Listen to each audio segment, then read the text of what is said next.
Cada persona en este mundo desea encontrar su verdadero amor, con quien espera vivir hasta el final de su vida. Desafortunadamente, no todas las historias de amor terminan felizmente. La hija menor de Karen y Gordon Anderson, Hayley Anderson, nació en Westbury. Después de graduarse de la escuela secundaria, estudió enfermería en el centro médico de la Universidad de Binghamton. Hayley trabajó a tiempo parcial en una cafetería durante los primeros 3 años de sus estudios, antes de conseguir un puesto en el departamento de emergencias de un hospital de Long Island. Hayley siempre ha querido trabajar en un hospital para ayudar a las personas que son descritas como fuertes, independientes, amables y siempre sonrientes. Hayley tenía un gran número de amigos, era fan de la subcultura hippie, creyendo que la juventud debía pasarse disfrutando del entretenimiento y desarrollando relaciones abiertas. Hayley y sus compañeros de cuarto pasaron las últimas horas del jueves 8 de marzo de 2018 jugando a juegos de mesa y bebiendo.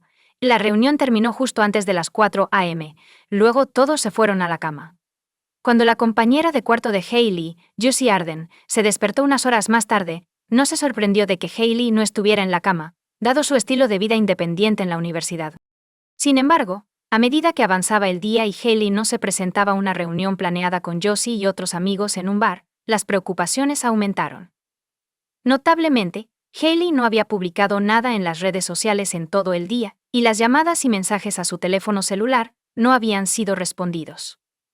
Preocupadas, Josie y otra compañera de cuarto usaron la aplicación Find My Friends para localizar el iPhone de Hayley, lo que las llevó a una casa en Oak Street. Esta era la casa de Orlando III, otro estudiante de enfermería que tuvo una breve relación intermitente con Hayley que duró poco más de un año. Orlando, un nativo de Miami con raíces nicaragüenses, era conocido por su diligencia académica durante la semana y por salir de fiesta con Sean los fines de semana. Josie, junto con su compañera de cuarto, Michelle Tovely, fue a Oak Street para averiguar dónde estaba Hayley. Más temprano ese día, la policía fue llamada a la casa de Orlando en Oak Street, después de que su hermana solicitara un chequeo de bienestar, en respuesta a un mensaje de texto angustiante que recibió de él. Cuando llegó la policía, no hubo respuesta, y la casa parecía estar desocupada. Así que se fueron, sin descubrir nada fuera de lo normal. Cuando Josie y Michelle llegaron, llamaron a la puerta pero no recibieron respuesta, y la casa parecía desierta. A pesar de esto, decidieron mantenerse motivadas por su preocupación por el bienestar de Hayley. Cuando notaron que el coche de Orlando faltaba, revisaron su aplicación de rastreo, que mostraba que el teléfono de Hayley seguía dentro. Josie ayudó a Michelle a entrar por una ventana abierta para encontrar a Hayley en la habitación de Orlando, parcialmente cubierta por las sábanas. Aunque no podían estar seguros, su poder les hizo sospechar que estaba muerta. Rápidamente marcaron el 911, y tanto la policía como el personal de emergencias llegaron, confirmando la trágica muerte de Hayley. La causa se determinó como estrangulación, y Orlando no fue encontrado. Hayley y Orlando tuvieron una relación intermitente, y Hayley finalmente decidió terminarla. Mientras ella deseaba mantener una amistad, Orlando quería una relación más seria. Durante aproximadamente un año, Orlando buscó una relación seria, la cual Hayley no correspondió, prefiriendo no comprometerse durante sus años universitarios. La investigación reveló un incidente preocupante 6 meses antes del trágico descubrimiento de Hayley. Se vio a Orlando gritando a Hayley durante una fiesta el 15 de septiembre de 2017, después de enterarse de que se había reconciliado con su exnovio Kevin Ocampo. Descontento con este desarrollo, Orlando insistió en una relación exclusiva, a lo que Hayley se negó, expresando su deseo de seguir siendo amigos. Kevin pasó la noche en el apartamento de Hayley la mañana siguiente. Cuando se fue, descubrió que los neumáticos del coche de Hayley habían sido pinchados. Cuando Hayley informó del incidente a la policía, Orlando negó cualquier participación. Dado que los daños superaron los $600.00, se pueden presentar cargos de delito grave. Para evitar que Orlando sufra graves consecuencias, Hayley decidió no presentar cargos con la condición de que él pagara por los neumáticos dañados. Los amigos de Hayley le dijeron a la policía que Orlando estaba obsesionado con ella, visitando nuevamente a Eldred, pasando por su apartamento y pareciendo estar siempre pendiente de ella. A pesar de esto, Hayley mantuvo el contacto con él porque no quería que se sintiera excluido, y todavía le gustaba. A medida que la investigación profundizaba en los eventos que rodearon la noche de juegos de mesa de Hayley con amigos, El enfoque se trasladó a cómo terminó en la casa de Orlando. Las cámaras de vigilancia cerca y fuera de la casa de Orlando fueron cruciales. Según las imágenes, Hailey y Orlando entraron juntos en su casa, con Hailey pareciendo estar bien y dispuesta. Horas después se vio a Orlando salir de la casa solo, deshaciéndose de la basura y luego yendo a una farmacia cercana para comprar pastillas para dormir como Quil y melatonina antes de regresar a casa.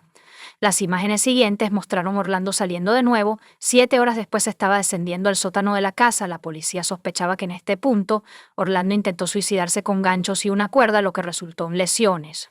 La presencia de sangre en el suelo del sótano apoyó esta teoría. Descubrieron lo que pensaron que era una nota de suicidio escrita en español con la traducción al inglés que decía: «Lamento profundamente esto. Nunca creí que fuera capaz de hacer esto. Padre, te veré pronto».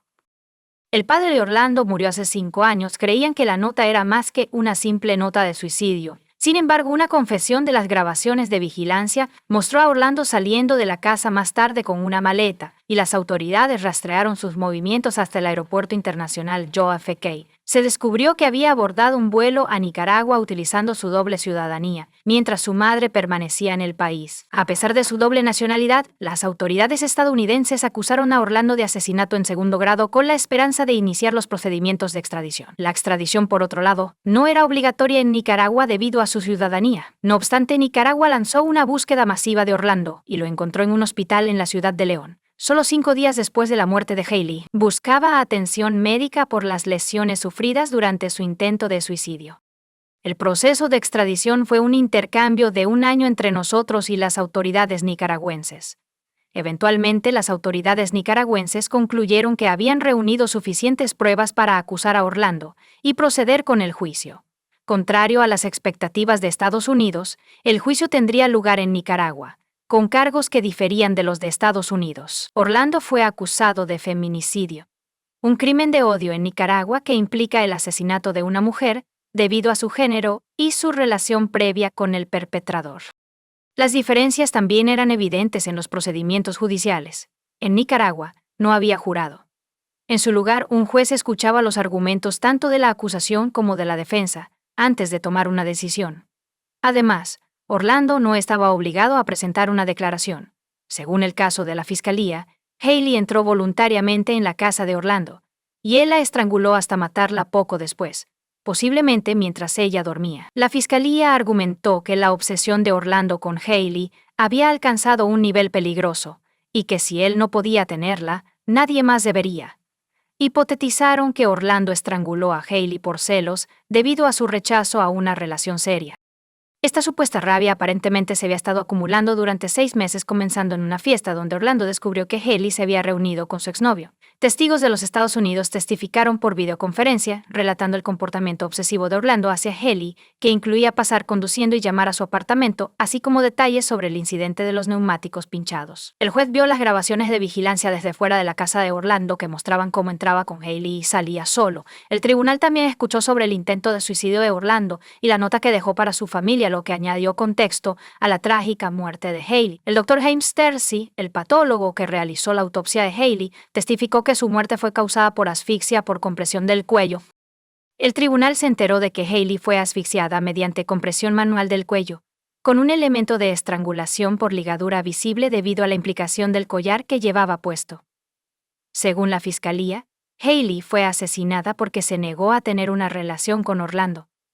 Estaba en desacuerdo con la conclusión de la defensa de que Orlando no recordaba lo que había sucedido esa noche. Afirmaron que Orlando estaba temporalmente loco en el momento en que Hailey murió como resultado de su consumo de alcohol. La defensa solo llamó a un testigo, el psiquiatra Dr. Ronald López Aguilar, para testificar sobre la salud mental de Orlando. El Dr. López Aguilar informó al tribunal que Orlando afirmó no recordar el asesinato. Orlando afirmó que había bebido mucho esa noche y se despertó encontrando a Hailey muerta, sin saber lo que había sucedido. El psiquiatra también le dijo al tribunal que era imposible conocer el estado mental de Orlando en el momento del asesinato. Sin embargo, en términos de su estado mental actual, el Dr. López Aguilar afirmó que no había problemas discernibles. La defensa argumentó que Orlando, quien no es conocido por la violencia, podría haber sido provocado, lo que complica nuestra comprensión de los eventos que llevaron a la trágica muerte de Hailey. Después de una deliberación de 90 minutos, la jueza Fabiola Betancourt emitió un veredicto declarando culpable a Orlando. Ella declaró que las acciones de Orlando se debieron a su negativa a reconocer la autonomía de Hailey en la toma de decisiones sobre su relación. La jueza Betancourt determinó que Orlando mató a Hailey como una forma de castigo por rechazarlo. Ella condenó a Orlando a 30 años de prisión por feminicidio, enfatizando el derecho fundamental a la vida de todas las mujeres. El fiscal del condado de Broome, Steve Cornwell, quien ha seguido de cerca el caso, destacó la colaboración sin precedentes entre dos gobiernos y agencias de aplicación de la ley. A pesar de las preocupaciones iniciales, las autoridades estadounidenses estaban complacidas con la seriedad del juicio, enfatizando que no era un mero espectáculo, sino un verdadero procedimiento legal. Orlando decidió apelar su condena, que fue escuchada por 3 magistrados nicaragüenses. La defensa argumentó que Orlando estaba borracho y temporalmente loco en el momento de su asesinato. Sin embargo, solicitaron una nueva evaluación psiquiátrica para la apelación, prefiriendo un psiquiatra forense con experiencia en defensas de locura temporal en lugar de un psiquiatra designado por el tribunal, como fue el caso durante el juicio. Durante la apelación, la defensa argumentó que Orlando no debería haber sido acusado de feminicidio, afirmando que si hubiera sido condenado por asesinato en segundo grado en los Estados Unidos, su sentencia habría sido más corta que los 30 años que recibió por feminicidio. Pidieron una revisión de la sentencia sobre esta base. Sin embargo, los magistrados denegaron la solicitud de Orlando para un nuevo psiquiatra y se negaron a reducir su sentencia. Se le ordenó permanecer en prisión cumpliendo la sentencia de 30 años impuesta durante el juicio. Los funcionarios encargados de hacer cumplir la ley en los Estados Unidos han declarado inequívocamente que si Orlando alguna vez es liberado y regresa al país, será arrestado por asesinato en segundo grado. Karen y Gordon Anderson, los padres de Hailey, agradecieron al tribunal por su decisión. Karen admitió que no había visto ningún remordimiento por parte de Orlando, solo arrepentimiento por no poder reducir su sentencia. Ella declaró que, aunque sentía que 30 años eran insuficientes, apreciaba los esfuerzos del tribunal por condenarlo al máximo de la ley. Gordon dijo que creía que se había hecho justicia y agradeció al sistema judicial nicaragüense. Él enfatizó la importancia de recordar a Hailey como una persona cariñosa. Era una persona vibrante con un entusiasmo por la vida que se dedicaba a difundir felicidad y amor. Comparte tu opinión con nosotros en los comentarios y suscríbete al canal para más contenido.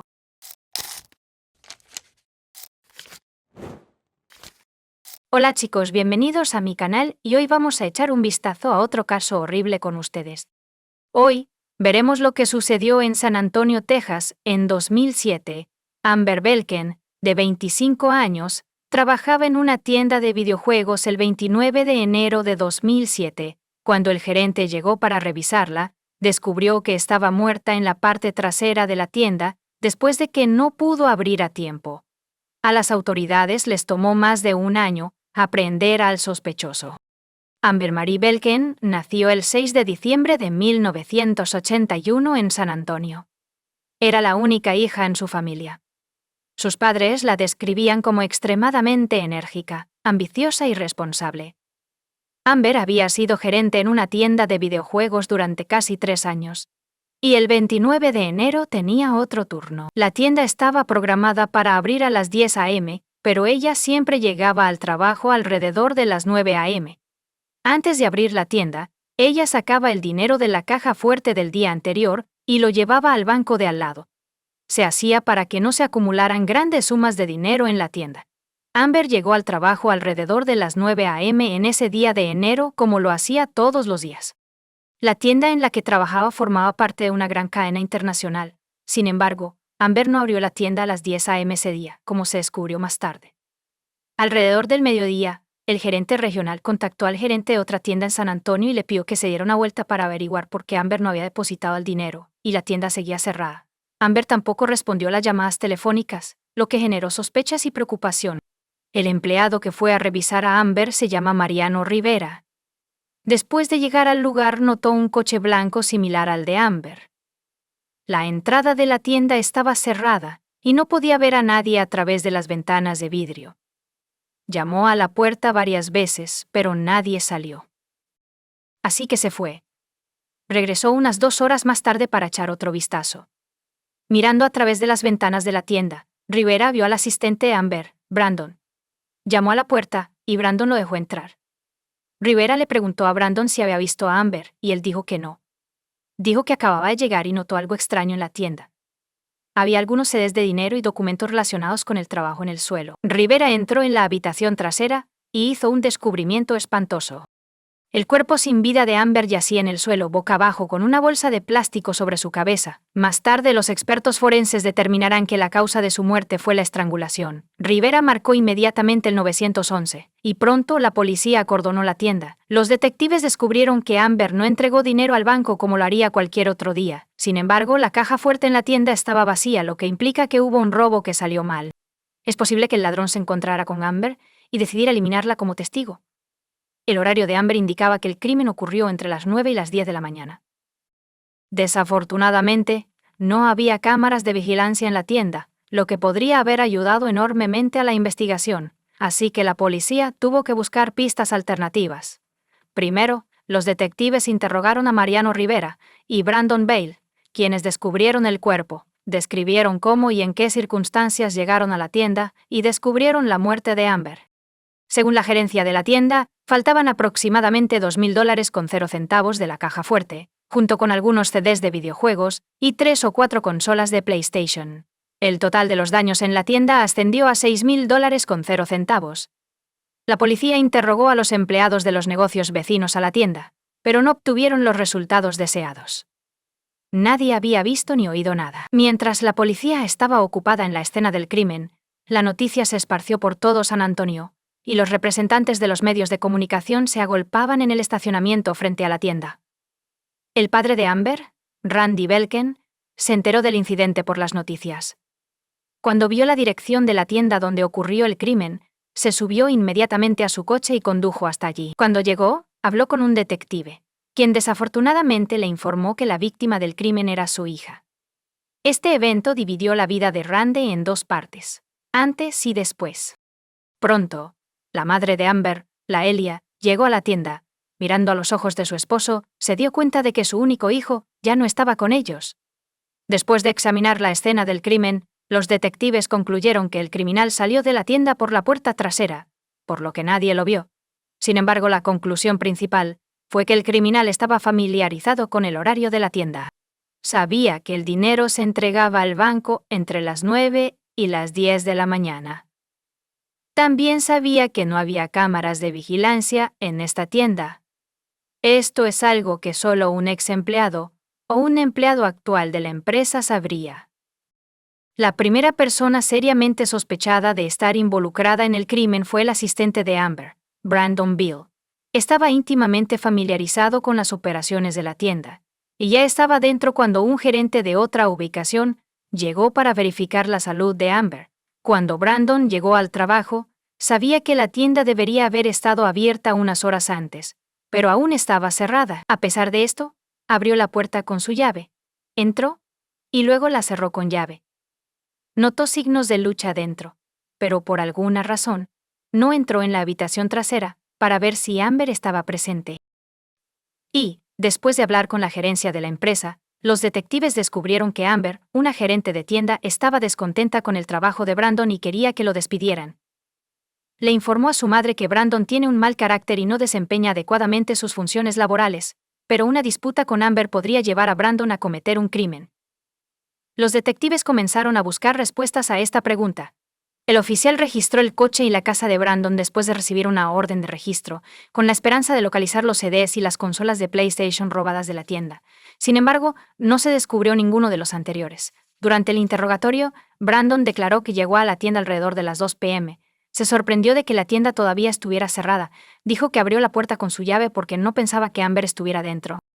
Veo el desastre. Él creía que la tienda había sido robada. El gerente de otra ubicación llegó solo unos minutos después. Brandon también admitió que no estaba al tanto del deseo de Amber de despedirlo, pero reconoció que frecuentemente discrepaban en ciertos temas. Su novia y sus padres confirmaron su coartada para la mañana en que ocurrió el crimen. Cuando pasó el detector de mentiras, fue eliminado de la lista de sospechosos. Amber murió hace casi un mes, y la policía aún no tenía nuevas pistas. Los detectives temían que el caso quedara sin resolver. Los padres de Amber utilizaron las redes sociales para comunicarse con el público. solicitando que cualquier persona con información sobre el incidente la reportara. Se ofreció una recompensa de $100 con 0 centavos por información que condujera al arresto. El empleador de Amber proporcionó 95 de ellos, y se distribuyeron volantes con su imagen por todo San Antonio. A pesar de esto, no se logró ningún progreso durante los siguientes 7 meses. Hasta que un día, una comisaría recibió una llamada crucial. El hombre que llamó se identificó como Joe e informó al detective a cargo del caso de Amber que sabía quién era el responsable de su muerte. Joe, quien sea, le dijo al detective que Amber fue estrangulada por Giovanni Rivera, de 22 años. Cuando el detective preguntó por qué, él respondió que lo pensaba. Joe respondió que él y Giovanni trabajaron anteriormente para la misma empresa que Amber. Giovanni lo llamó el día del crimen y le preguntó si quería participar en un robo. La tienda no fue elegida al azar. Giovanni quería robar la tienda donde trabajaba Amber porque no tenía cámaras de vigilancia. El detective le preguntó a Joe si aceptó la oferta de Giovanni y participó en el robo, a lo cual Joe respondió negativamente. Si todo lo dicho es cierto, la suposición inicial de la policía de que el crimen fue cometido por alguien que conocía bien el horario de la tienda fue correcta. El detective solicitó que Joe fuera a la comisaría y hiciera una declaración oficial. Se negó, pero probablemente sabía que lo encontrarían tarde o temprano. Entonces, 2 días después, regresó a la comisaría y afirmó una vez más que no participó en el robo. Durante el interrogatorio, Joe detalló cómo Giovanni Rivera expresó por primera vez su deseo de robar una tienda. Joe afirma que Giovanni nunca dijo que iba a hacerle daño a Amber. Sin embargo, aproximadamente un mes después de su muerte, el caso recibió una amplia cobertura mediática. Confesó que la muerte de Amber fue su culpa. Joe explicó que no llamó de inmediato porque estaba preocupado por su seguridad. ¿Cuáles son tus pensamientos? ¿Podría la recompensa de $100 con 0 centavos por proporcionar información importante motivarlo a ir a la policía? Por favor, comparte tus pensamientos sobre el asunto en los comentarios. Joe afirmó que el campo de la culpa comenzó a superar el sentimiento de miedo, lo que lo llevó a hacer una llamada. Aunque el testimonio por sí solo no fue suficiente para obtener una orden de arresto para Giovanni Rivera, el detective aún lo citó a la comisaría para interrogarlo. También vale la pena señalar que Giovanni Rivera no está relacionado con Mariano Rivera, el gerente que descubrió el cuerpo, solo comparten el mismo nombre. En una conversación con un detective, Rivera acusó a Joe de mentir. Él afirma que no estuvo involucrado en ninguna actividad criminal. Finalmente se negó a responder más preguntas, obligando a la policía a liberarlo. Mientras los oficiales consideraban cómo llevarlo ante la justicia, Giovanni se trasladó a Laredo, Texas, con su familia. Esta es la ciudad en la frontera con México, por lo que había una buena posibilidad de que cruzara la frontera y se perdiera. Sin embargo, sin pruebas contundentes, los detectives no pudieron proceder, y el caso se estancó una vez más durante meses. Afortunadamente, la ayuda llegó inesperadamente a finales de junio de 2008. Verónica, la esposa de Giovanni, llamó a la policía casi 1 año y medio después de que Amber muriera. Ella afirmó que su esposo la atacó amenazándola a ella y a los niños con una pistola. Más importante aún, ella afirmó que él era responsable de la muerte de Amber Belkin. El detective a cargo del caso viajó a Laredo para hablar con Verónica, a quien había conocido en persona. Ella afirmó que tomó una mala decisión al casarse con Giovanni. Se quedó embarazada de él mientras aún estaba en la escuela y su familia insistió en que se casaran. Giovanni comenzó a revelar su verdadero rostro después de la boda. Era un tirano. Según Verónica, si él deseaba intimidad pero ella no, la ataba con cinta adhesiva. También afirmó que cuando Giovanni fue llamado a una comisaría por primera vez, regresó a casa angustiado e inmediatamente le informó que necesitaban mudarse a Laredo. Salieron de San Antonio ese mismo día, habiendo llevado todo lo que necesitaban. Verónica entendió que si su esposo estaba limpio ante la ley, no se mudarían. Una vez reunió el valor para preguntarle a Giovanni si estaba involucrado en la muerte de Amber Belkin, a lo que Giovanni respondió que él la había matado. Verónica estaba atónita y le preguntó por qué lo hizo. Él explicó que lo hizo porque su familia necesitaba dinero para pagar el alquiler. Cuando Verónica pidió el divorcio, Giovanni la llevó a un lugar apartado, sacó una pistola y le dijo que se subiera al asiento trasero. La siguió y la amenazó, obligándola a hacer lo que él quería. Luego la sacó del coche, le entregó la pistola y le ordenó que lo terminara. Verónica dijo que no lo haría. Giovanni respondió que si ella no disparaba, se encargaría de ella, sus hijos y sus familiares. Verónica le suplicó que pensara en lo que podría pasarles a sus hijos. Si se quedaban sin sus padres, parecía funcionar. y ambos regresaron a casa esa noche, pero Giovanni dijo que iba a desaparecer por la mañana. Cuando se fue, Verónica inmediatamente llamó a la policía y les contó sobre la confesión de su esposo. Los detectives obtuvieron una orden de arresto para Giovanni Rivera, después de recibir el testimonio de 2 testigos, uno de los cuales era la esposa de Giovanni Rivera. Sin embargo, Rivera logró cruzar la frontera y perderse en México en ese momento. Pasaron otras 6 semanas antes de que fuera descubierto arrestado en la casa de un familiar. Las autoridades de México acordaron su extradición a los Estados Unidos con la condición de que los fiscales no pidan la pena de muerte para él. Se acordaron esos términos. Después de que se completaron todos los documentos, se le delegó a Giovanni Rivera la autoridad en los Estados Unidos. Los padres de Amber se sintieron aliviados de que su arresto resultara en justicia por la muerte de su hija. El 7 de agosto de 2008, Rivera fue interrogado. En contraste con la conversación anterior, los oficiales escucharon el testimonio de su esposa. Al ser informado de esto, admitió todo. Declaró que tan pronto como Amber abrió la puerta de la tienda, la siguió, usando guantes y una máscara. Amber lo reconoció, lo cual lo sorprendió mucho. Le dijo que estaba teniendo problemas financieros y que necesitaba dinero desesperadamente, y la obligó a abrir la caja fuerte. Amber intentó alcanzar el teléfono en un momento dado, y él tuvo que atarle las manos con cinta adhesiva. Ella entró en pánico y comenzó a gritar. Según Rivera, le puso la mano sobre la boca y le pidió que se quedara en silencio. Amber intentó liberarse, pero él se dio cuenta de que había llegado al punto de no retorno. Tomó una bolsa de plástico cercana y le cortó el oxígeno. Ella dejó de respirar, se llevó el dinero, algunos CDs y algunas consolas de PlayStation antes de alejarse en su coche, que estaba estacionado detrás de la tienda. El abogado de Rivera comenzó a negociar un acuerdo de culpabilidad.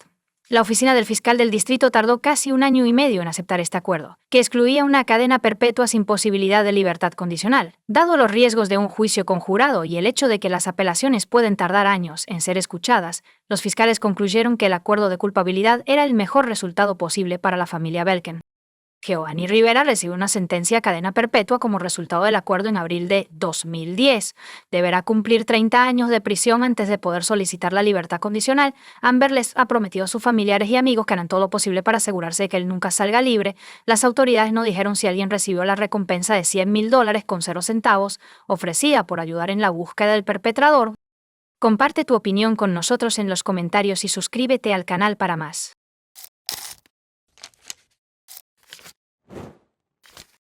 Hola chicos, bienvenidos a mi canal y hoy vamos a echar un vistazo a otro caso horrible con ustedes.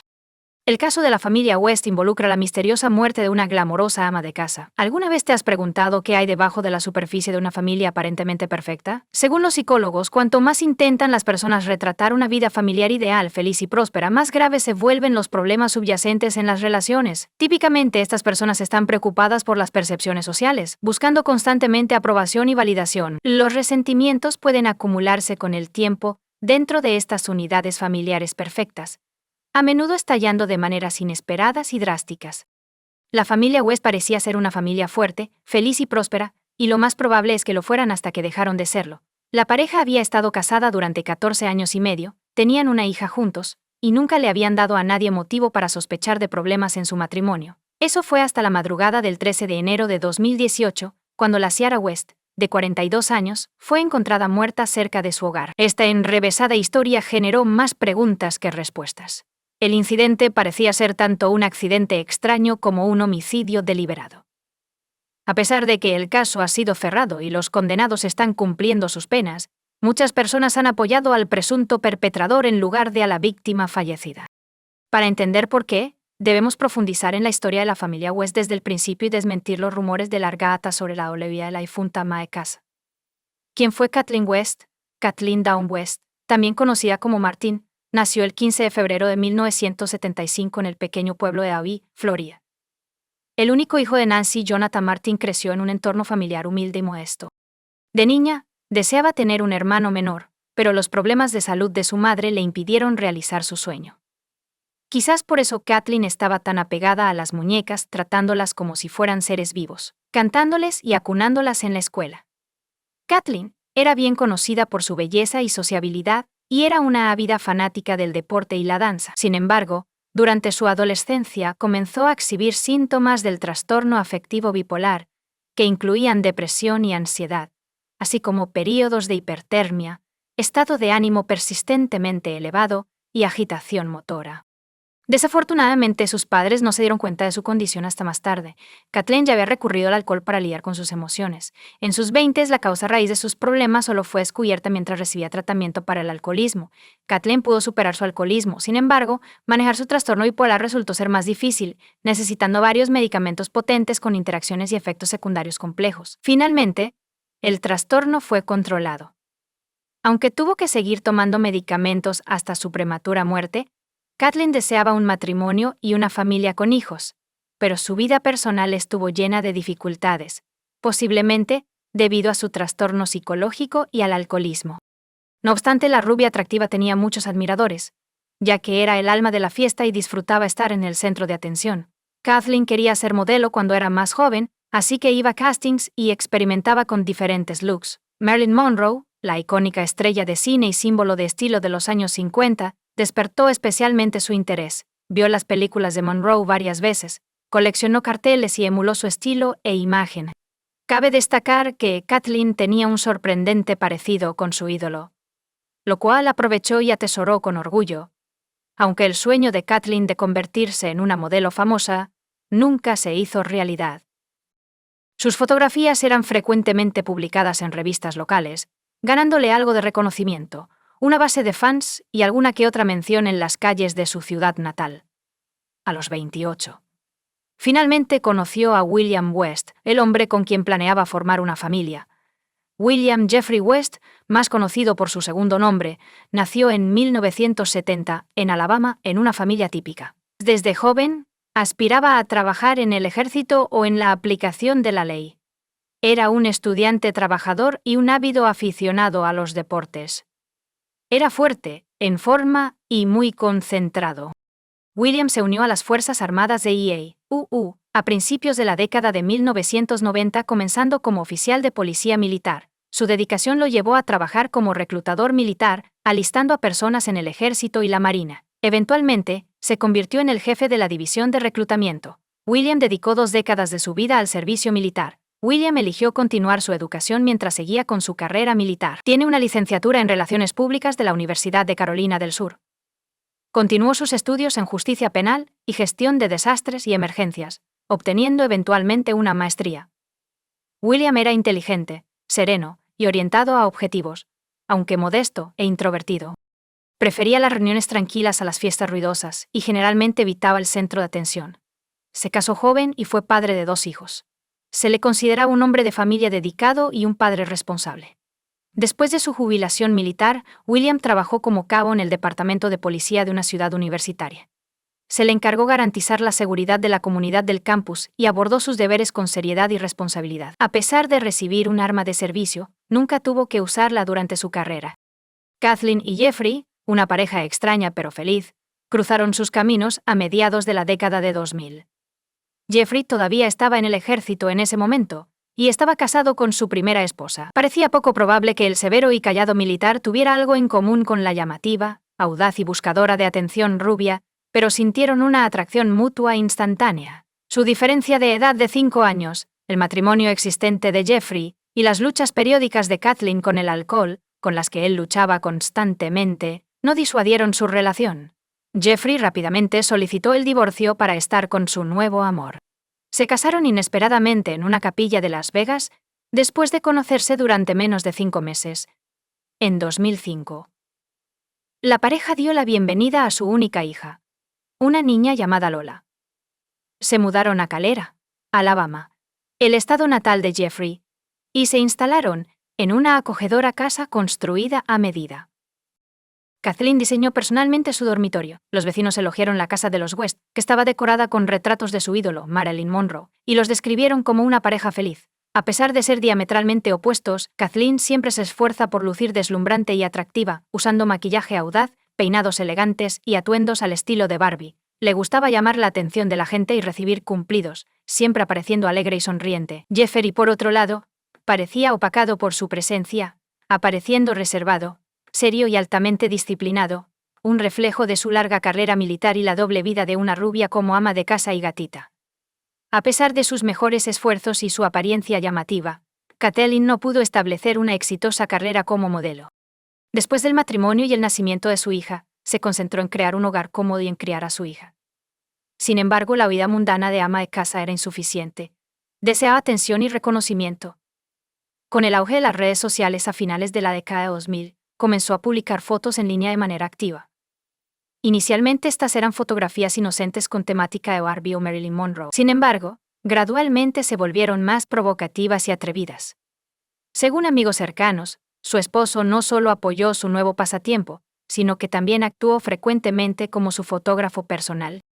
Al principio parecía inofensivo, pero eventualmente se convirtió en un negocio rentable para Kathleen gracias a los suscriptores de pago. Compraron una variedad de platos de mariscos listos para llevar de un popular restaurante local, una botella de buen brandy y absenta en el supermercado. Kathleen había elegido velas aromáticas de una tienda cercana para crear un ambiente romántico, y parecían felices y despreocupados, sonriendo y bromeando, sin ningún indicio de la tragedia inminente, como captaron las cámaras de vigilancia en cada lugar. Después de regresar a casa con sus compras, la pareja cenó y bebió alcohol. Kathleen, que anteriormente había luchado contra el alcoholismo, se transformó en su alter ego en línea, una gatita.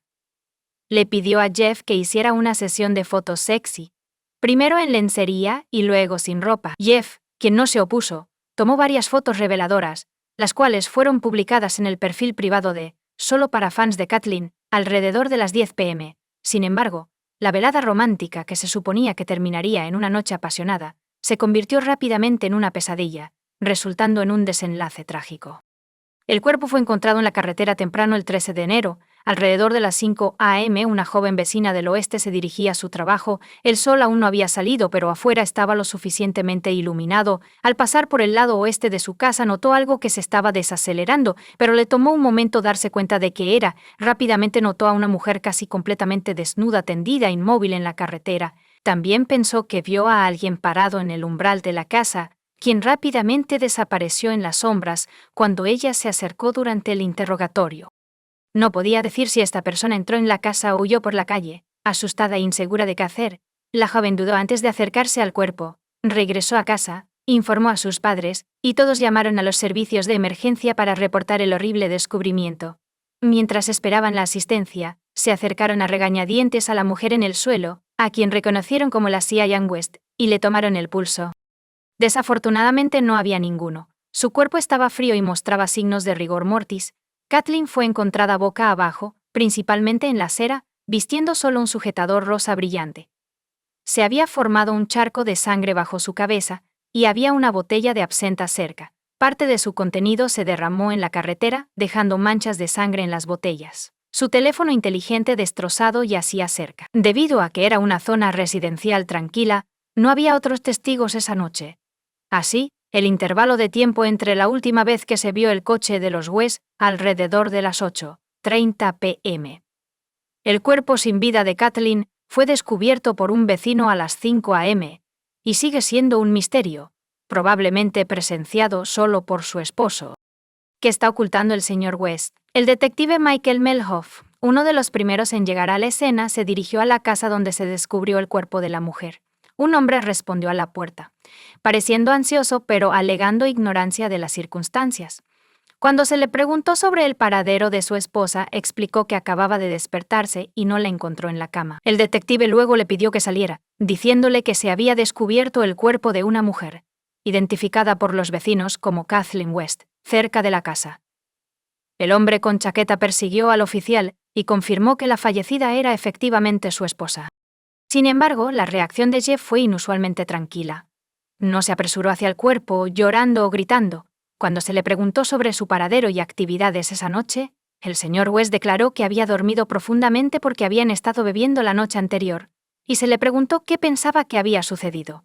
Simplemente se encogió de hombros, insinuando que podría haber sido un accidente desafortunado.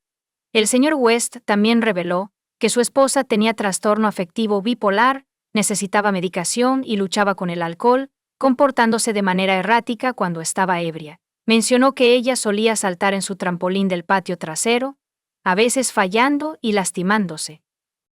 Una búsqueda en la casa no arrojó evidencia de una lucha o violencia.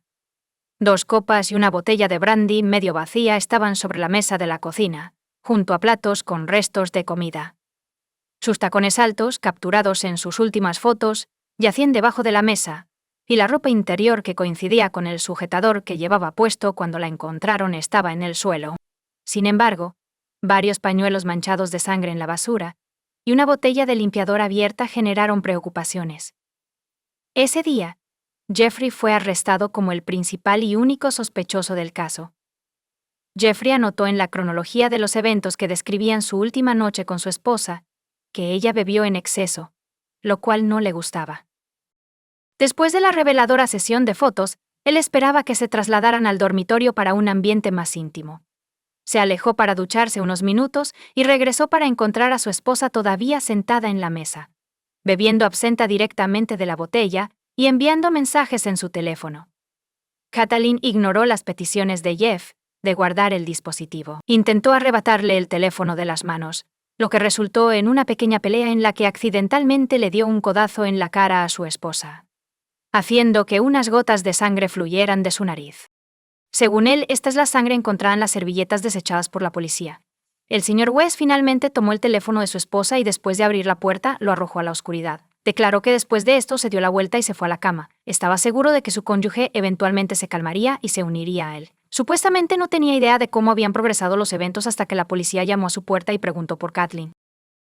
Especuló que su esposa había salido a buscar su teléfono, que rara vez dejaba atrás, y había llevado la botella de absenta para terminarla.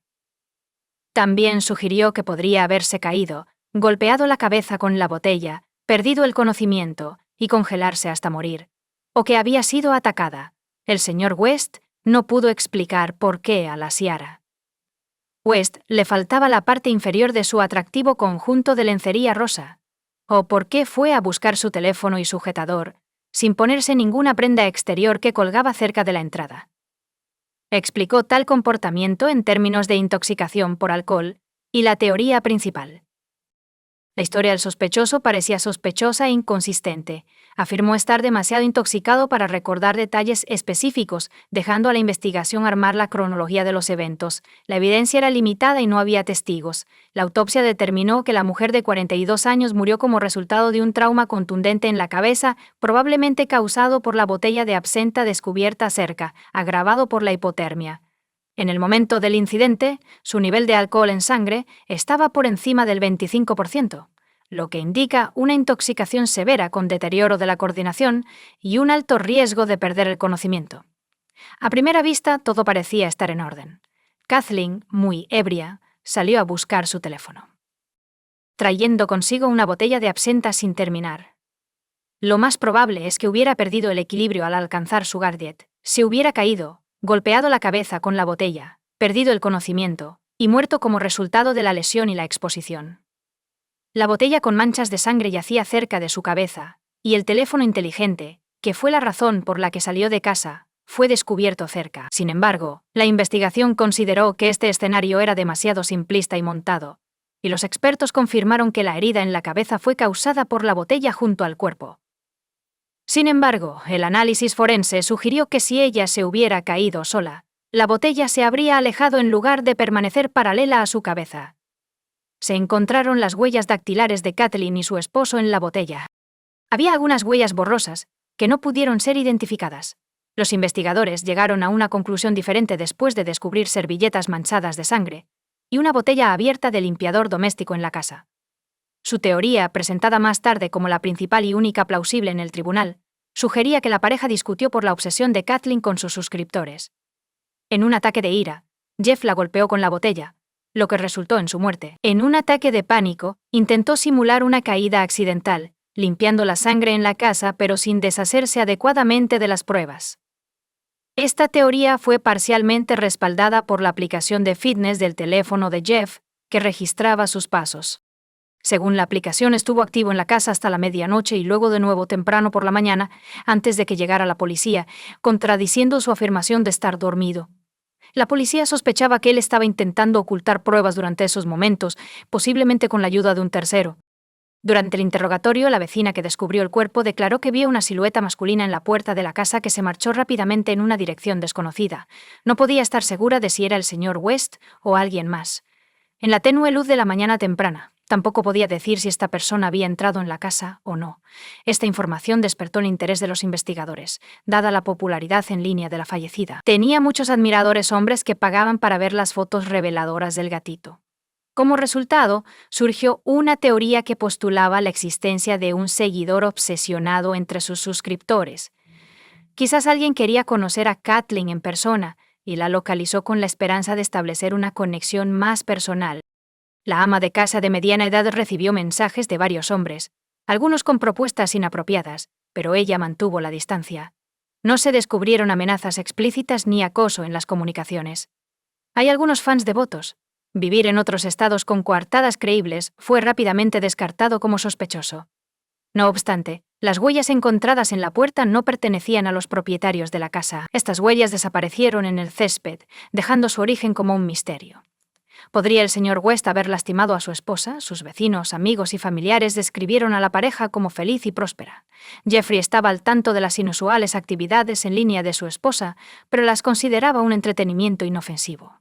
Mientras tanto, el círculo social de Kathleen no estaba al tanto de su alter ego, la gatita, y la mayoría de sus seguidores desconocían su verdadera identidad.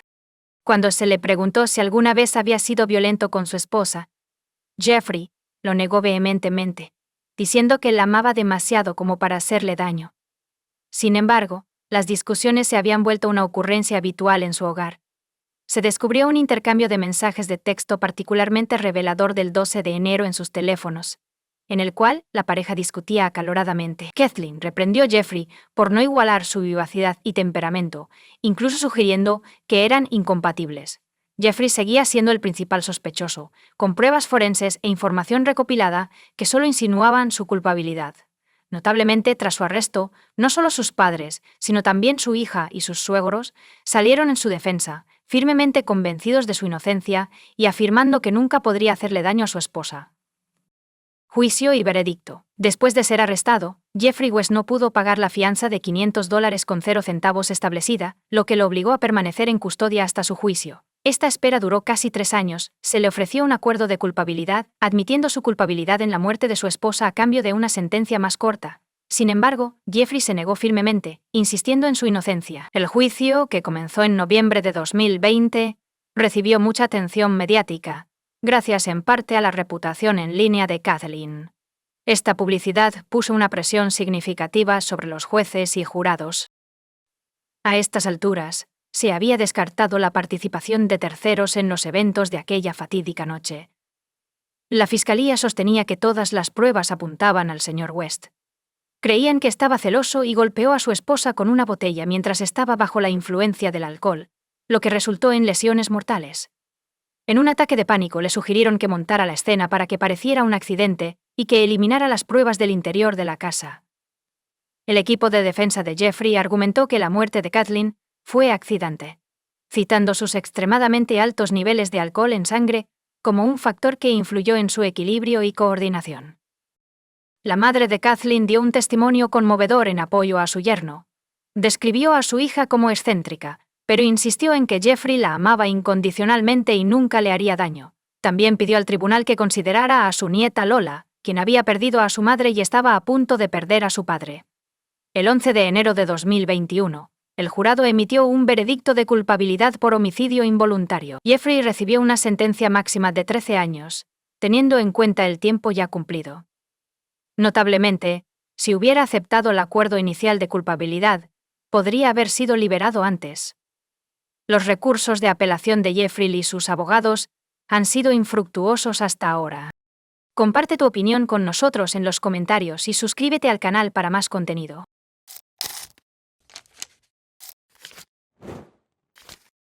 Hola chicos, bienvenidos a mi canal y hoy vamos a echar un vistazo a otro caso horrible con ustedes.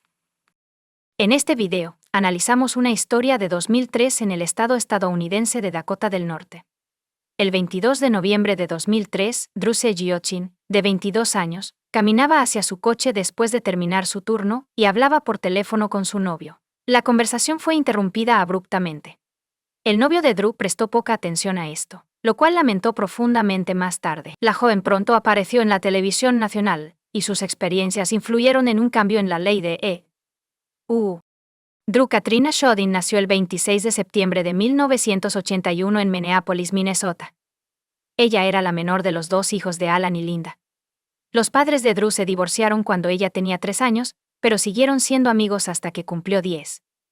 Linda y su segundo esposo, Sid Walker, criaron a ella y a su hermano Ben en un hogar cómodo en el lago Whitefish, conocido por ser uno de los destinos vacacionales más pintorescos de Minnesota. Drew destacó en la escuela secundaria, convirtiéndose en estudiante de honor, uniéndose al equipo de golf y siendo elegida reina del baile de graduación en 1999. Pero su verdadera pasión era el arte. Su salón estaba lleno de bocetos de modelos de rock y amigos. Después de graduarse de la escuela secundaria, asistió a la Universidad de Dakota del Norte en Grand Forks, una ciudad de aproximadamente 50.000 habitantes. Los amigos describieron a Drew como alguien que amaba la vida y siempre estaba dispuesto a ayudar a los demás. Drew viajaba a menudo por el país, pero su sueño era visitar Australia, lo cual planeaba hacer en la primavera de 2004. Para ahorrar dinero para el evento, Drew trabajaba en 2 empleos en su tiempo libre, como asociada de ventas en Victoria's Secret y como camarera en un club nocturno en Grand Forks. El sábado 22 de noviembre de 2003, el turno de Drew en la tienda Victoria's Secret en el Columbia Mall terminó a las 4 p.m. Más tarde ese día, tenía programado trabajar en un club nocturno. Antes de salir del centro comercial, Drew decidió ir de compras y compró un bolso en una tienda específica. Llamó a su novio, Chris Lang, mientras caminaba hacia su coche en el estacionamiento. De repente, después de Drew Sid, está bien, la llamada se cortó. Pero Chris no le dio mucha importancia. No devolvió la llamada, porque no estaban hablando de nada importante. Aproximadamente 3 horas después, el teléfono de Chris volvió a sonar, esta vez de parte de Drew. Cuando contestó, solo escuchó ruidos, como el viento y los botones del teléfono siendo presionados. 3 semanas después, en una entrevista con una estación de televisión, Chris describió los pensamientos que pasaron por su mente cuando su conversación con Drew fue interrumpida. No era consciente de la urgencia de esta llamada telefónica en ese momento, dijo. Nunca pensé que esta terrible cosa estaba sucediendo.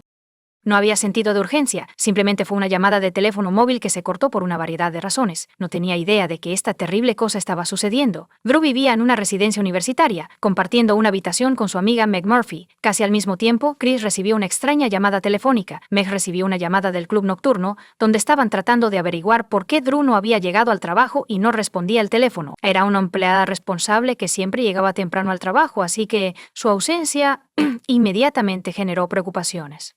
Sin embargo, Meg no tenía idea de dónde estaba Drew, y se sorprendió de que no se hubiera presentado al trabajo. Así que fue a buscar a su amiga Meg. Primero llamó a conocidos en común, luego al hospital local, donde le informaron que Drew no había sido ingresado. Llamé a la policía alrededor de las 9 p.m. porque no podía averiguar nada. Sabiendo que Drew trabajaba en Columbia Mall, se envió a un oficial de policía al lugar. En este punto, el centro comercial ya había cerrado. Conduciendo por el estacionamiento, el oficial notó el coche de Drew. Después de inspeccionarlo, descubrió que el coche estaba desbloqueado. No había evidencia de una lucha u otro crimen. Se descubrió una funda de nylon negra para un cuchillo plegable en el suelo cerca del coche. No estaba claro si estaba relacionado con la desaparición de Drew. Sin embargo, tal descubrimiento no era alentador. Papeles, una billetera y un bolso nuevo comprado ese día fueron encontrados en el asiento del coche, lo que implica que, aunque Drew hubiera cometido un acto sucio, no fue un robo. Ni el novio de la amiga ni sus padres sabían dónde podría estar Drew. Así que los investigadores empezaron a sospechar de un secuestro. Primero y ante todo, los detectives han investigado a Chris Lang. Fue casi inmediatamente descartado como sospechoso porque vivía en Minnesota, a 300 millas de Chris en Grand Forks. La policía descubrió que una de las llamadas de Drew se cortó abruptamente, y la segunda se hizo unas horas más tarde, cuando se podían escuchar ruidos y el sonido de un botón siendo presionado. Los detectives llegaron al día siguiente, cuando el centro comercial donde trabajaba Drew estaba abierto, para revisar las grabaciones de las cámaras de seguridad. Resulta que no había cámaras de seguridad en el estacionamiento donde estaba estacionado el vehículo de la chica desaparecida. Pero, afortunadamente, había varias cámaras de seguridad dentro del centro comercial. Los detectives revisaron las grabaciones y descubrieron una escena en la que Drew entró en una de las tiendas locales después del trabajo y se compró un bolso. Ella estaba tranquila y no tenía prisa por ir a ningún lado. A las 4:55 p.m., llevaba un suéter rosa y cargaba una chaqueta. Drew pagó su compra en la caja antes de ponerse la chaqueta y salir de la tienda. Al salir, llamó a Chris. La llamada se realizó exactamente a las 5 p.m. y, como ahora sabemos, a las 5:04 p.m. La conversación de Drew y Chris se cortó abruptamente después de que ella se sentara. Está bien. Sabiendo que la llamada se cortó después de 4 minutos, uno de los detectives decidió intentar un experimento. Puso un temporizador de 4 minutos y comenzó a caminar lentamente desde la tienda donde Drew había comprado su bolso hasta el estacionamiento donde su coche estaba aparcado. Cuando sonó la alarma, indicando que habían pasado 4 minutos, el detective estaba en el estacionamiento cerca de donde se descubrió el coche. Esto indicaba que algo ocurrió mientras Drew estaba en su coche. Sin embargo, como se mencionó anteriormente, no había cámaras que vigilaran el estacionamiento, lo que dificultaba la investigación. La desaparición de Drew atrajo la atención de los medios, y como resultado, un gran número de personas se enteró de lo que le había sucedido, muchas de las cuales decidieron no ser indiferentes ante la desgracia ajena. Además de los policías, más de 1,000 voluntarios ayudaron en la búsqueda de Drew. Los agentes del FBI también se unieron a la investigación. La última llamada telefónica de Drew fue rastreada hasta el pequeño pueblo de Fisher, Minnesota, que está a solo 30 minutos en coche del centro comercial donde trabajaba. Como pueden ver en el mapa, el área que rodea estas dos ciudades está cubierta de campos. La policía utilizó helicópteros, vehículos todoterreno, caballos y perros para investigar estos campos. Se pidió a los propietarios que inspeccionaran sus propiedades ellos mismos, pero los resultados fueron inconclusos y no se encontraron pistas al principio. El radio de búsqueda creció con cada día que pasaba, y 4 días después, se hizo un descubrimiento ominoso. Se descubrió una bota bajo un puente en Crookston, y un compañero de cuarto informó que Drew había salido de la casa con esas botas el día en que desapareció. Los investigadores forenses confirmaron que la bota pertenecía a la chica desaparecida. Crookston es una pequeña ciudad con menos de 10,000 habitantes. Está aproximadamente a 30 millas de Grand Forks, donde Drew desapareció. Búsquedas adicionales en el área de Crookston no produjeron resultados porque no había nada de interés investigativo por descubrir. Se ofreció inicialmente una recompensa de $20,000 con 0 centavos por información que pudiera ayudar a determinar el paradero de Drew, que luego se aumentó a $140,000 con 0 centavos. En este punto, la única pista que podría llevar a Drew era el metraje de vigilancia del Columbia Mall. Los detectives se sentaron de nuevo para revisar cientos de horas de grabaciones de varias cámaras, pero esta vez decidieron centrarse en Drew. Especularon que quienquiera que la hubiera secuestrado podría haberla estado siguiendo y apareciendo en los videos. Los investigadores pasaron horas mirando los monitores antes de detectar a la persona que había despertado su interés. Notaron a un hombre caminando sin rumbo por el centro comercial. No compró nada y parecía estar más interesado en las personas a su alrededor que en los productos en venta. A las 3:41 p.m., se sentó en un banco cerca de la salida del centro comercial y observó pasar a la gente. Después de unos 10 minutos, se levantó del banco y, con guantes negros, salió al vestíbulo, donde miró a una cámara colgada en el techo. Esta fotografía fue tomada 72 minutos antes de que la conversación de Drew con su novio fuera interrumpida y ella desapareciera. Los investigadores notaron que el hombre solo se levantó de su asiento y se alejó después de que una mujer rubia pasó junto a él llevando un carrito de compras y se dirigió hacia el estacionamiento. Los detectives no creían que esto fuera una coincidencia. Más bien creían que el hombre había elegido una víctima apropiada y la había seguido. La identidad de la mujer era desconocida, pero la policía sabía que solo una persona, Drew Stoughton, había desaparecido del estacionamiento del centro comercial ese día. Dada la ligera semejanza entre Drew y la mujer que este hombre sospechoso estaba siguiendo, se ha sugerido que si el secuestrador era efectivamente este hombre, y si no logró secuestrar a esta mujer, su próximo objetivo podría haber sido Drew. Ella los había dejado a todos alrededor de las 5 p.m. cuando ya estaba oscuro, lo que potencialmente le daba una ventaja al perpetrador. En este punto de la investigación, el caso involucraba 3 ciudades: Grand Forks, donde Drew fue secuestrada; Fisher, donde su teléfono estuvo activo por última vez; y Crookston, donde se descubrió el zapato. Con esta información en mente, el FBI comenzó a revisar los registros de todos los delincuentes sexuales registrados de las ciudades y áreas circundantes.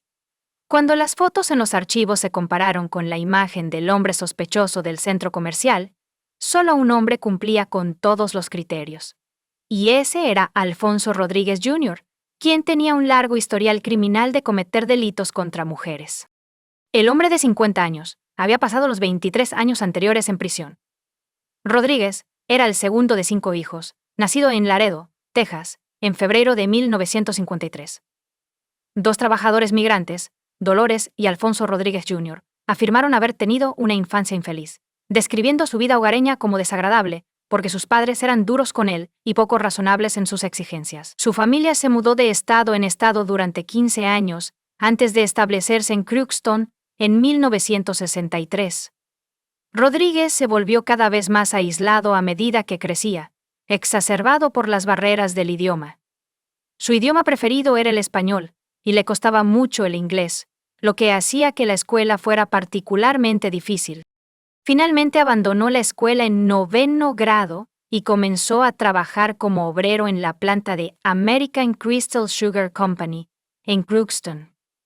Rodríguez afirmó que fue molestado por mujeres mayores en su juventud, lo cual culpó por su hostilidad hacia las mujeres. En octubre de 1974, a la edad de 21 años, le pidió a una mujer que lo llevara a casa, pero en su lugar la dirigió al camino de entrada de Crookston, donde la agarró del cuello e intentó obligarla a complacerlo. El mes siguiente se acercó otra mujer que estaba sentada en una camioneta fuera de un cine en Crookston. La amenazó con un cuchillo y la llevó a un lugar remoto en el campo donde la obligó a tener relaciones sexuales con él. Luego, en 1979, intentó secuestrar a una profesora de inglés de secundaria de 69 años. Mientras caminaba por Crookston una noche, la mujer se defendió cuando Rodríguez intentó obligarla a entrar en su coche. En un ataque de rabia, la apuñaló con un cuchillo en el codo y el abdomen, pero ella logró escapar y huir a un lugar seguro. La mujer, que tenía talento artístico, pudo crear un retrato hablado de Rodríguez que se parecía mucho a él, lo que resultó en su captura. Fue condenado por intento de secuestro y asalto agravado y cumplió una condena de 23 años de prisión antes de ser liberado. En mayo de 2003 había sido liberado de prisión 6 meses antes de que Drew desapareciera y fue clasificado como delincuente sexual de 3er grado, lo que significaba que tenía el mayor riesgo de reincidir antes de ser liberado de prisión. Rodríguez y su familia expresaron sus preocupaciones a los funcionarios del Departamento de Correcciones de Minnesota. Incluso su familia temía que estuviera volviendo a sus viejas costumbres. A pesar de sus temores, Alfonso fue liberado después de cumplir su condena completa. Después de su liberación, Rodríguez vivió con su madre en Crookston, a solo unas millas del puente que debería ser recordado. Otra desventaja para Drew fue el descubrimiento de su zapato. Los detectives decidieron hablar con Alfonso Rodríguez, quien por supuesto negó cualquier implicación en la desaparición de Drew. El hombre confirmó que estaba en el Columbia Mall el día en que ella desapareció, afirmando que había ido al cine y visto la película una vez en México.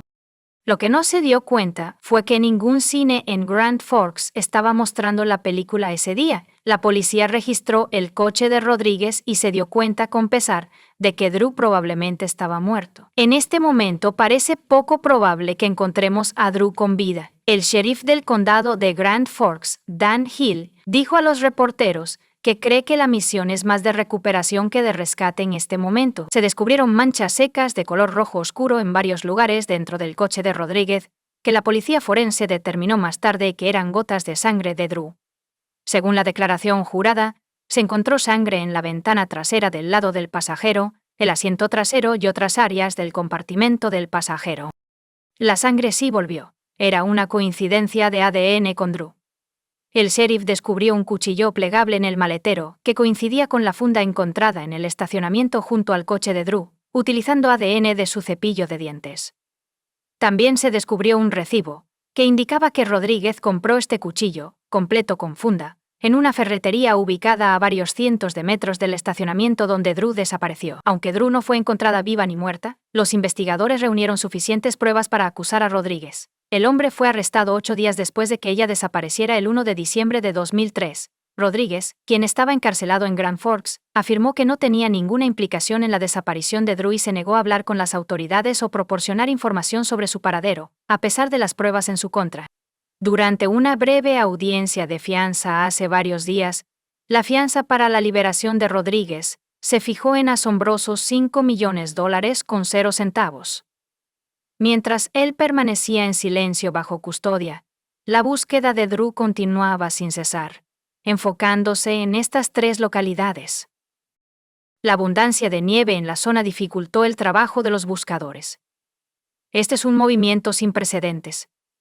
Durante una conferencia de prensa el 9 de diciembre, los gobernadores de Dakota del Norte y Minnesota prometieron ayudar en la búsqueda de Drew contratando a varios cientos de miembros de la Guardia Nacional y otros empleados estatales. El gobernador de Dakota del Norte, John Hoeven, declaró que la desaparición de Drew ha afectado a todos en Dakota del Norte, y el gobernador de Minnesota, Tim Pawlenty, expresó su orgullo por la cooperación y colaboración de la comunidad con los funcionarios de policía. A pesar de todos los esfuerzos, no hubo resultados, y debido al empeoramiento de las condiciones meteorológicas, las autoridades decidieron suspender la búsqueda. En la primavera, la búsqueda intensiva continuó. Los que buscaban a Drew esperaban encontrarla cuando la nieve de invierno comenzara a derretirse. Después de 5 meses de búsqueda, estaban ansiosos por llevar a Drew a casa. Finalmente, el 17 de abril de 2004, se descubrió el cuerpo de Drew. Yacía en un campo en Crookston, a solo unas millas del puente donde se había encontrado la bota. La familia de Drew se sintió abrumada por la tristeza tras conocer el desgarrador descubrimiento. Su padre dijo a los reporteros: «Estábamos esperando esa llamada, y cuando llegó esa llamada, todos dejamos de vivir por un momento». Era la peor pesadilla de sus padres, y los seguiría por el resto de sus vidas. El campo donde se descubrió el cuerpo ya había sido registrado, pero debido a las grandes acumulaciones de nieve, no pudieron localizarlo de inmediato. Drew estaba desnuda de la cintura para abajo, lo que dejaba claro el motivo del crimen.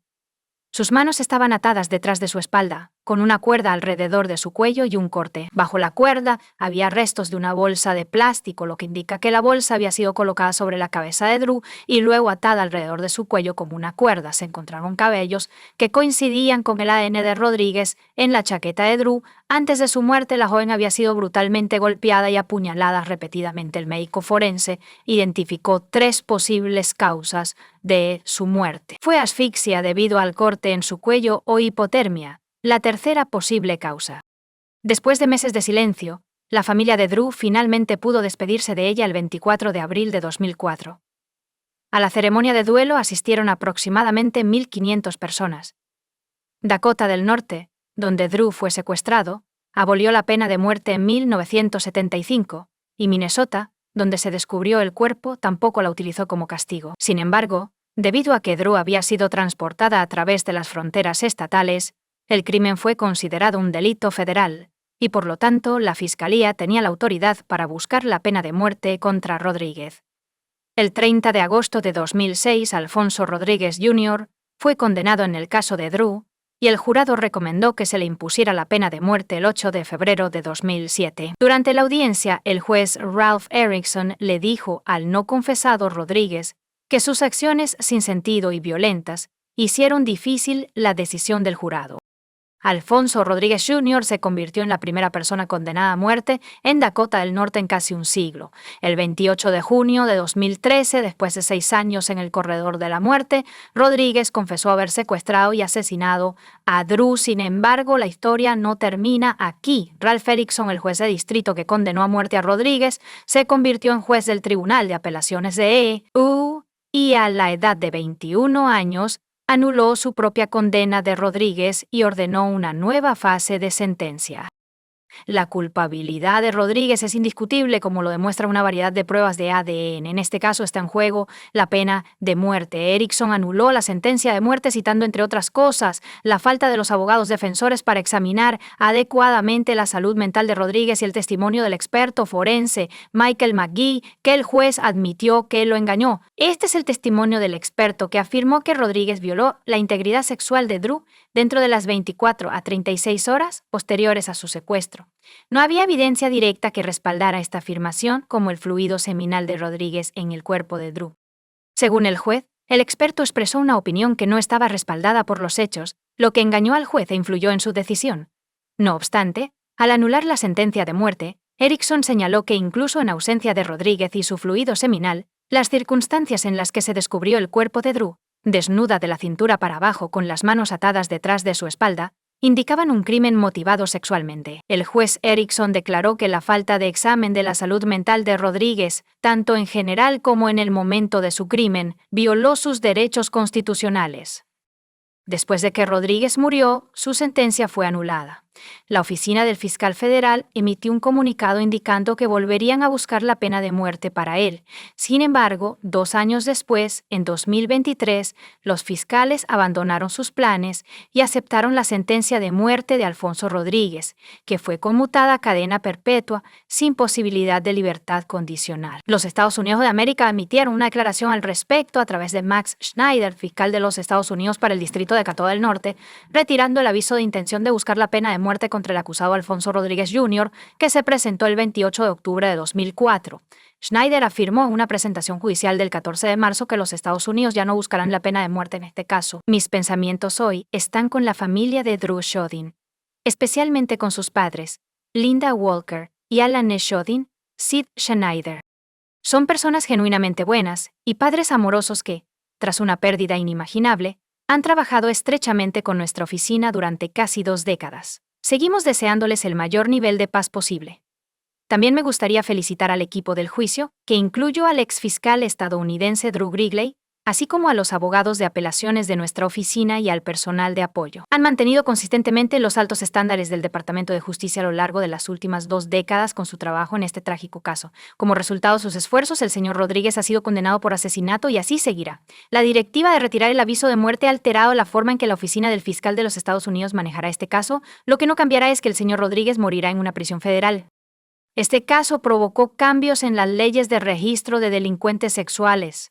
El 27 de julio de 2006, el presidente George W. Bush firmó la Ley de Protección y Seguridad Infantil Adam-Walsh, que incluía la legislación de Drew. La ley de Drew cambió el nombre del Registro Nacional de Delincuentes Sexuales Públicos al Sitio Web Nacional de Delincuentes Sexuales Públicos Drew Shodin, que informa al público sobre la ubicación de los delincuentes sexuales registrados a través de fronteras estatales, territoriales y tribales. El 22 de junio de 2013, se anunció que Alfonso Rodríguez había sido trasladado de una prisión de muerte en Terre Haute, Indiana, a la instalación de máxima seguridad de Coleman, en Cedarville, Florida.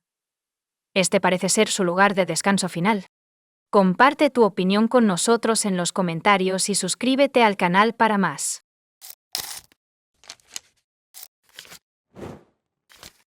La trágica historia de Laci Peterson, una joven maestra, no solo conmocionó al público con su inimaginable crueldad e inhumanidad, sino que también sentó las bases para la aprobación de la ley Laci y Connor. Connor era el nombre de su hijo no nacido, que murió junto a su madre, y la ley tenía como objetivo proteger a los niños de la violencia antes del nacimiento y castigar a quienes ponen en peligro sus vidas y salud. El caso no es único, pero el hecho de que una mujer embarazada fuera abusada por alguien cercano a ella que se suponía que debía protegerla y cuidarla, es impactante y desconcertante.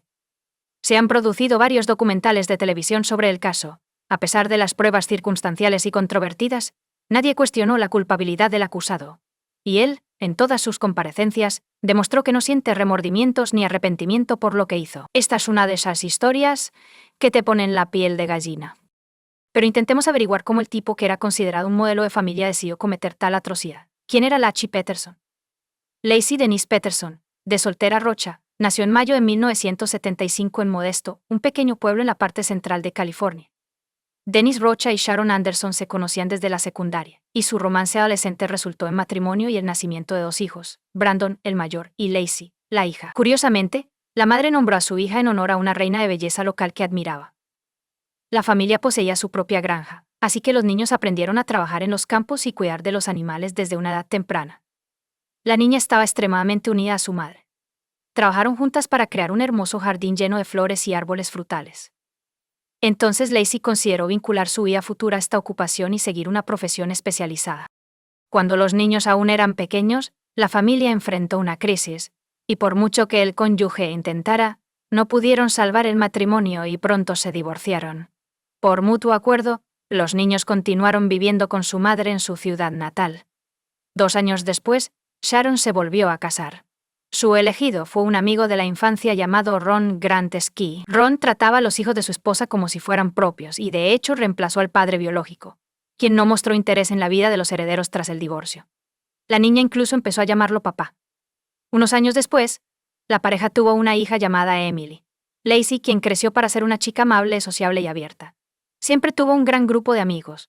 Le iba bien en la escuela y era miembro del equipo de animadoras. Después de graduarse de la escuela secundaria, la belleza de cabello oscuro aprobó sus exámenes y fue aceptada en la prestigiosa Universidad Estatal de California. Decidió seguir su sueño de infancia de convertirse en diseñadora paisajista. Lacey siempre ha sido una persona creativa a la que le gusta dibujar, así que encontró su profesión elegida, que es Scott Peterson. Scott Lee Peterson también es originario de California, pero nació el 24 de octubre de 1972 en la gran metrópoli de San Diego, en el suroeste del estado, de Jacqueline Helen Latham y Arthur Lee Peterson. El niño creció en una familia bastante acomodada, y desde joven no conoció la palabra no. Su padre era dueño de un negocio que producía materiales de embalaje, y su madre dirigía una tienda de ropa de diseño. Por cierto, su boutique estaba ubicada en Hollywood. Entre los clientes habituales había varias celebridades. La difícil personalidad de Scott comenzó a surgir en la infancia. Disfrutaba ser el centro de atención, no toleraba las prohibiciones ni los rechazos, y en la escuela lo describían como un niño consentido, caprichoso e incluso arrogante. El niño comenzó a jugar al golf a una edad temprana y consideró seguir una carrera profesional en el deporte. Era amigo de Philip Mickelson, también conocido como Lefty, el futuro golfista profesional que ocupó el segundo lugar en el mundo en 2012. De adolescente, Scott fue uno de los mejores atletas de San Diego. Después de graduarse, el joven se inscribió en una de las universidades de Arizona, donde un atleta prometedor pagó la mitad de su educación. Sin embargo, Peterson no pudo recibir un diploma porque fue expulsado por comportamiento inapropiado tras una ruidosa comida compartida, ya consumiendo alcohol fuerte en presencia de otros estudiantes. Después de meses de deliberación y búsqueda de un lugar adecuado, el joven solicitó ingreso a la Universidad de California, donde inicialmente tenía la intención de estudiar economía, pero luego cambió de opinión y se trasladó a la Facultad de Agricultura. Por cierto, Scott tomó el proceso educativo muy en serio y con responsabilidad esta vez, convirtiéndose en un estudiante ejemplar, porque sus padres le amenazaron con dejarlo sin trabajo si lo expulsaban de nuevo. Scott y Lacey. Una historia de amor. Los jóvenes se conocieron mientras estudiaban en la universidad. Scott comenzó a trabajar a tiempo parcial en una de las cafeterías locales, donde también trabajaba como camarera junto a una excompañera de clase y amiga cercana de Lacey. Lacey pasaba frecuentemente para comer y ver a su amiga, y cuando ella notó al apuesto joven, Scott notó a la sonriente morena menuda y comenzó a prestarle toda su atención. Un día, Lacey fue a la cafetería pero no vio a su amiga. Decidió preguntarle a Scott qué pasaba. Rápidamente, empezaron a hablar. Sin embargo, como Scott tenía que trabajar, Lacey escribió su número de teléfono en una servilleta para que pudieran contactarse más tarde. Scott la llamó esa noche, y Lacey estaba emocionada. Después de hablar con él, le informó a su madre que había contactado a su futuro esposo. Unos días después, le pidió a su nueva conocida una cita, y Lacey aceptó de inmediato. Vale la pena mencionar que Peterson tenía otra pasión además del golf: la pesca. Así que invitó a Lacey a ir a pescar en alta mar en un cuerpo de agua abierto. Ella aceptó la oferta, pero se mareó en el barco, lo que obligó a la pareja a regresar rápidamente a la costa y a la vida familiar. No obstante, después de esa primera cita no tan buena, la pareja comenzó a verse, y unos años más tarde, decidieron mudarse juntos. Scott finalmente había abandonado sus sueños de una carrera profesional en el deporte, y decidió iniciar su propio pequeño negocio. En el verano de 1997, utilizó el capital inicial para ayudar a sus padres. Después de que Lacey recibió su diploma, la pareja celebró una boda tradicional con un velo de vestido blanco y votos en el altar. Solo invitaron a la familia y amigos cercanos a la celebración. Y como lugar, eligieron el popular resort de aguas minerales Sycamore, que se encuentra en el océano en el oeste de California. Después de su boda, la pareja se mudó a San Luis Obispo, una pequeña ciudad turística entre Los Ángeles y San Francisco. Decidieron abrir su propio bar deportivo. Pero la idea estaba condenada desde el principio. Había rumores de que los padres de Scott, una vez más, ayudaron con la ejecución del plan de negocios. Sin embargo, más tarde lo negaron, afirmando que su hijo Era un mal empresario que descubrieron mientras aún asistía a la universidad. De todos modos, el negocio de la pareja no tuvo mucho éxito. Inicialmente tuvieron problemas constantes, primero con la institución misma, luego con la gestión, pero eventualmente lograron aumentar el número de visitantes con el tiempo. Y para el año 2000, cuando los Peterson decidieron vender la institución, ya era un destino bien conocido y popular. La pareja decidió establecerse en Lacey, su ciudad natal, y formar una familia. Compraron una pequeña y acogedora casa en un buen vecindario, un coche y un perro, y aproximadamente un año después, la joven le dio a su esposo la feliz noticia de que pronto serían padres. Lassie ya había decidido cambiar su trayectoria profesional y aceptó un puesto como profesora de arte en una escuela local. Su esposo estaba teniendo dificultades para encontrar trabajo y se vio obligado a aceptar un puesto en una empresa de fertilizantes y fertilizantes orgánicos. Leif intentó ser la esposa perfecta para traer comodidad y paz al nuevo hogar de ella y su esposo. Mantenía todo en perfecto orden, le encantaba cocinar, recibir invitados y tenía un hermoso jardín de flores en el césped. Scott parecía ser solidario con su esposa en todos los aspectos. Y desde afuera, parecían ser la pareja perfecta. Él aceptó la noticia de la próxima llegada al hogar con alegría. Cuando la pareja descubrió que tendrían un niño, comenzaron a elegir un nombre para él con entusiasmo. Los futuros padres eligieron el nombre Connor para su hijo, y todos estaban seguros de que esperaban con ansias el nacimiento del niño como una profesora embarazada. Lacey, que tenía 8 meses de embarazo en ese momento, desapareció misteriosamente el 24 de diciembre de 2002. La madre y el padrastro de Lacey, que no habían podido contactarla durante todo el día, dieron las primeras alarmas. No contestaba el teléfono ni devolvía las llamadas, lo cual era inusual en ella. Resultó que el esposo no sabía dónde estaba su esposa el día anterior. Había visitado a sus padres, así como el salón de belleza donde trabajaba su hermana Amelia. Estaba alegre mientras se preparaba para las celebraciones de Navidad y Nochevieja. Lacey supuestamente salió a dar un paseo matutino con su perro, pero unas horas más tarde, los vecinos descubrieron al perro de los Peterson vagando por la calle, arrastrando una correa sucia detrás de él. En ese momento nadie sospechaba que algo andaba mal. El vecino dijo que simplemente pensó que el perro se había escapado, así que lo llevamos al patio trasero del dueño. Por la tarde, los padres preocupados llamaron a la policía y denunciaron su desaparición, solicitando que comenzaran a buscarla de inmediato porque Lacey estaba embarazada. Y si estaba en problemas, necesitaba ayuda lo antes posible. Sin embargo, nunca fue encontrada ese día ni al siguiente. Un día después, la noticia de la maestra desaparecida se esparció por toda la ciudad, lo que llevó a cientos de voluntarios a unirse a la búsqueda. La gente peinó la zona, pegando volantes con retratos de la niña y organizando páginas de búsqueda y redes sociales, donde publicaron información detallada sobre la madre y el padrastro desaparecidos. El hermano mayor y la hermana menor apelaron a todos los interesados en la televisión, solicitando ayuda en la búsqueda y compartiendo cualquier información útil por la cual incluso se anunció una recompensa, excepto que Scott se comportó de manera extraña e incluso sospechosa, negándose a participar en conferencias de prensa, mostrando poco interés en los resultados de la búsqueda y apareciendo despreocupado. El comportamiento del señor Peterson, según el investigador a cargo del caso, levantó sospechas desde el principio. Estaba aterradoramente calmado, y las preguntas de los policías lo molestaban. No hizo preguntas. Actuó con arrogancia, y lo más interesante, confundió sus declaraciones cambiándolas varias veces. Scott fue la última persona en ver a su cónyuge el día en que desapareció. Fue al campo de golf por la mañana para hacer algo de ejercicio y jugar, mientras su esposa se quedaba en casa, con la intención de pasear al perro y hacer algo de limpieza más tarde. Cuando llegó a casa, encontró al perro en el patio trasero, pero Lacey no estaba por ninguna parte. Scott no fue a la policía porque creía que su esposa estaba visitando a sus padres. Sin embargo, cuando ella aún no se presentó, se preocupó y llamó a la casa de su suegra, donde le informaron que Lacey no había llegado. Y fue entonces cuando aparecieron las primeras inconsistencias en el testimonio de Scott. Primero, nadie pudo confirmar su coartada porque no lo habían visto en el campo de golf. En segundo lugar, el suegro afirmó, como se confirma en las conversaciones grabadas, que él mismo había llamado a Scott mientras buscaba a su hijastra, pero él respondió que no tenía idea de dónde podría estar.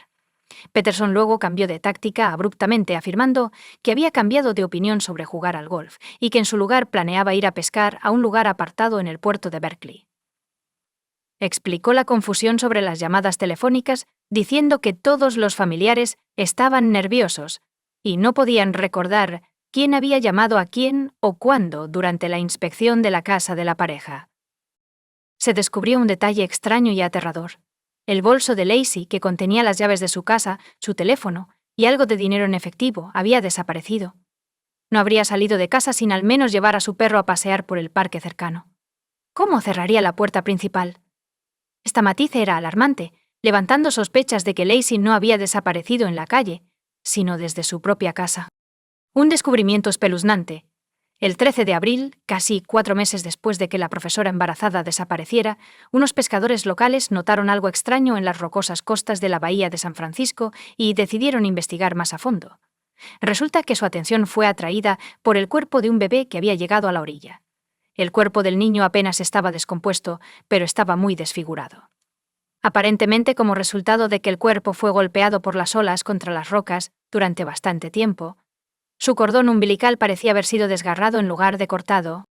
Un día después, en otra parte de la bahía, a unos pocos kilómetros de donde se descubrió al infante, se encontró el cuerpo en avanzado estado de descomposición de una joven.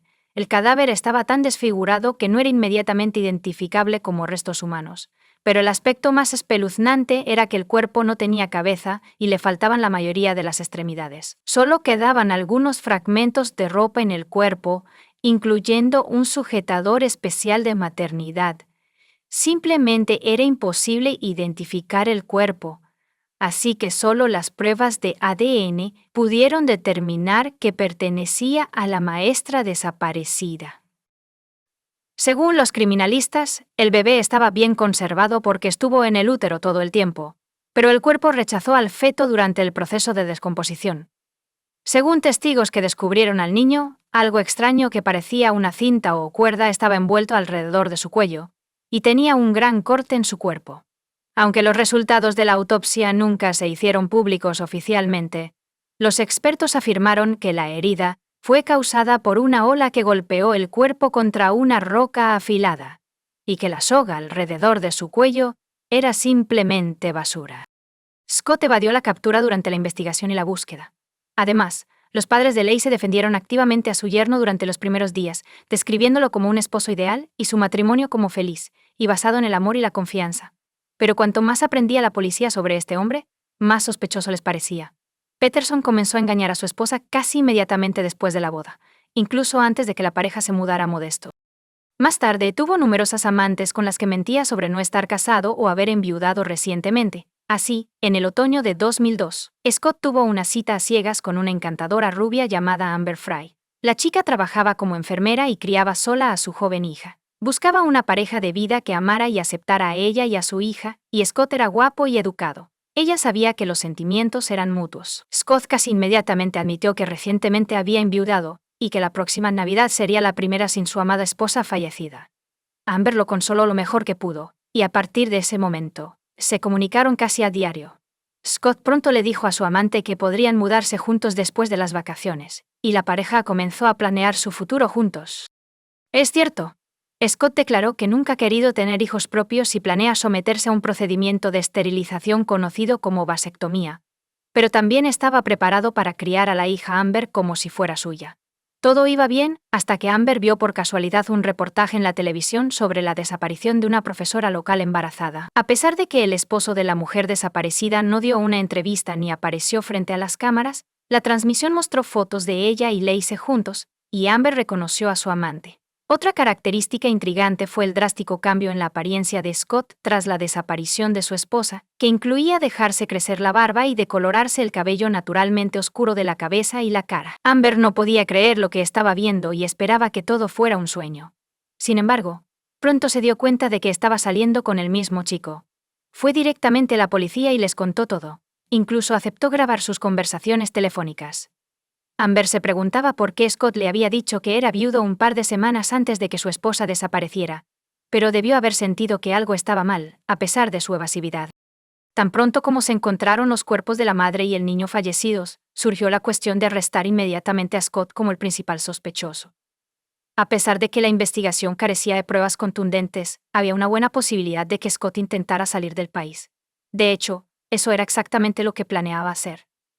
Pero, afortunadamente, no tuvo tiempo. El 18 de abril de 2003, el viudo fue detenido pero se negó a admitir su culpabilidad. Simultáneamente, su casa, garaje y coche fueron registrados minuciosamente, arrojando resultados aterradores. Se descubrieron micropartículas de sangre seca de Lacey en las herramientas del garaje, el maletero del coche y el fondo del bote de pesca. Los expertos descubrieron varios cabellos de la mujer fallecida. La ropa que Scott llevaba puesto ese fatídico día había sido desechada hace mucho tiempo. La casa había sido sometida a varias limpiezas generales con la ayuda de servicios de limpieza, y el edificio ya había sido puesto a la venta. Pero el aspecto más difícil de la investigación fue la incapacidad de determinar la fecha exacta de la muerte de Lacey, lo que hizo imposible verificar la coartada de los sospechosos. Se descubrieron rastros de cemento en el garaje, el maletero y el barco de Peterson, lo que complicó aún más la investigación. Se pensaba que el material era la base para un ancla casera, con la que él pretendía deshacerse del cuerpo para que nunca fuera descubierto. Sin embargo, no había pruebas directas contra Scott. Fue declarado culpable de 2 cargos de asesinato en primer y segundo grado. A pesar de la defensa vigorosa y segura de los abogados, casi nadie dudaba de la culpabilidad de Scott. Sus acciones eran la indicación más obvia de esto. No estaba ni emocionado ni molesto. No participó en la búsqueda. Tenía prisa por deshacerse de las pruebas, vendiendo la casa y el coche de su esposa casi inmediatamente después de su desaparición, cambiando su imagen y dejando el país con su amante. El investigador Jonathan Buehler, quien había estado trabajando en el caso desde la desaparición de Lacey, declaró en el tribunal que no tenía dudas sobre la culpabilidad de Peterson desde el principio. Se dio cuenta de esto después de su conversación inicial con él. El tribunal impuso inicialmente la pena de muerte como castigo. Sin embargo, después de un impresionante número de apelaciones, la sentencia fue cambiada en 2021 a cadena perpetua sin posibilidad de libertad condicional. Además, el tribunal redirigió a la madre del fallecido para que recibiera $250,000 en un seguro de vida para Lacey, que originalmente estaba asignado a Scott. Este caso de alto perfil horrorizó al público y destacó la importancia de proteger a los niños no nacidos de la violencia, ya que pueden convertirse en víctimas de crímenes similares. Así, en la primavera de 2004, se firmó la Ley Lacey Connor, en presencia de los padres y la hermana de la mujer fallecida. 3 años después de la tragedia, Sharon Rocha escribió un libro biográfico titulado En memoria de Lacey, la historia de una madre de amor, pérdida y justicia, en honor a su hija y nieto. Todos los ingresos de la venta de la publicación fueron donados a la caridad.